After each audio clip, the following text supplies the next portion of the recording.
Martin Romualdez at 32 iba pa matapos itong hilingin ng Independent Commission for Infrastructure. Ipinatawag na rin ng komisyon si Romualdez at si Co kaugnay ng investigasyon sa mga proyekto kontra baha. Nakatutok si Joseph Morong. Intensifying its Sina dating House Speaker Martin Romualdez at dating Congressman Saldi Co ang susunod na isasalang ng Independent Commission for Infrastructure o ICI kaugnay sa kanilang investigasyon sa mga manumalyang flood control projects. Ang dalawa ay parehong idinadawit sa kontrobersiya sa ilang testimonya sa mga naunang pagdinig sa Senado at Kamara at inakusahang tumanggap umano ng mali-maletang basura o kickback mula sa proyekto. Nagpadala na ng sabpina ang ICI kay Co pero dahil nasa labas ito ng bansa sa ngayon, idinaan ang sabpina sa House Secretary General. Hinihingi ng ICI kay Co ang mga kontrata, record at report ng mga proyekto ng gobyerno, mga accounting form at mga dokumento tulad ng vouchers at resibo na may kaugnayan sa mga kontratang ito at mga incorporation at mga registration document nung panahong pinamunuan niya ang makapangyarihang House Appropriations Committee. This is with regard to his personal knowledge from the time he joined the Committee on Appropriations of the National Budget Insertions and his involvement in DPWH flood control projects. Imbitasyon naman ang ipinadala kay Romualdez at hindi sabpina.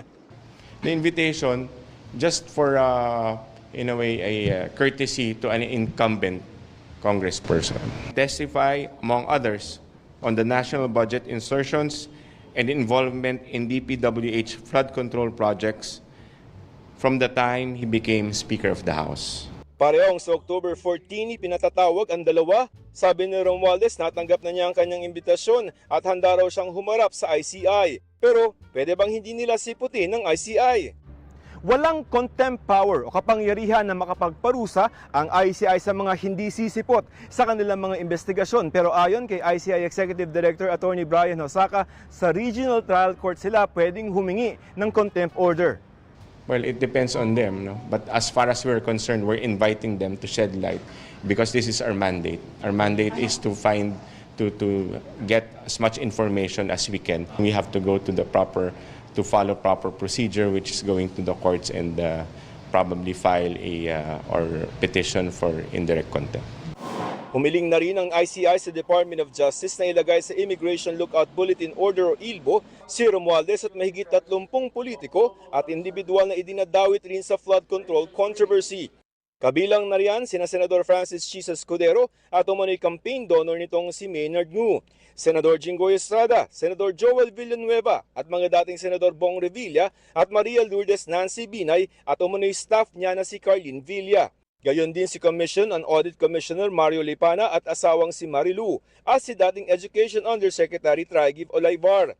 Kasama rin sina Congressman Roman Romulo, James Ang, Patrick Michael Vargas, Arjo Ataide, Nicanor Briones, Marcelino Chodoro, Eliandro Jesus Madrona, Benjamin Agarao, Lodi Tariela, Reynande Argancia, Chodorico Jaresco Jr., Antonieta Yudela, Dean Asistio, Marivic Copilar at mga dating Congressman Marvin Rillo, Florida Robes at Gabriel Bem Noel. Gayon din ang 4 na DPWH District Engineer. Sa pamamagitan ng ILBO, mamomonitor kung lalabas ng bansa ang mga nabanggit pero hindi sila mapipigilang makaalis. The timely issuance of an ILBO or an Immigration Lookout Bulletin Order is of utmost necessity to enable the Commission to proceed without delay and to hold those liable accountable to the Filipino people. Nauna nang inilagay sa ILBO si Co, pero sabi ni Navotas Representative Toby Chanco, mas mabuti na suspindi na ang passport ni Co para masigurong babalik pa ito sa bansa. Humingi naman ng meeting ang ICI kay Budget Secretary Amena Pangandaman para ipaliwanag ang proseso ng pagbabudget sa komisyon.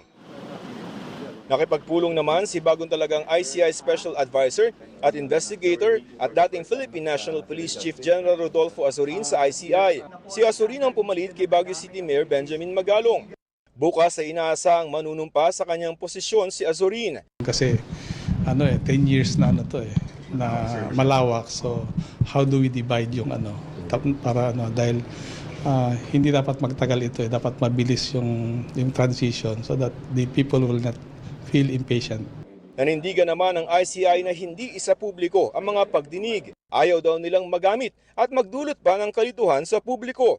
We're trying to prevent the commission from being weaponized by any individuals. No, we don't even know if the statements there are true or probably said to confuse the commission and even the public. So we have to be careful with that. Kailangan mag-ingat kami. Sa DOJ, nagsumit na ng kanilang karagdagang umano'y tell-all affidavit sina dating DPWH Assistant District Engineers Bryce Hernandez at JP Mendoza laman ang lahat ng kanilang nalalaman sa anomalya. Dumating din si dating Bulacan 1st District Engineer Henry Alcantara sa DOJ. Para sa GMA Integrated News, Joseph Morong, nakatutok 24 oras. Kinumpirma naman ng Bureau of Immigration na natanggap na nila ang inilabas na Immigration Lookout Bulletin Order ng DOJ.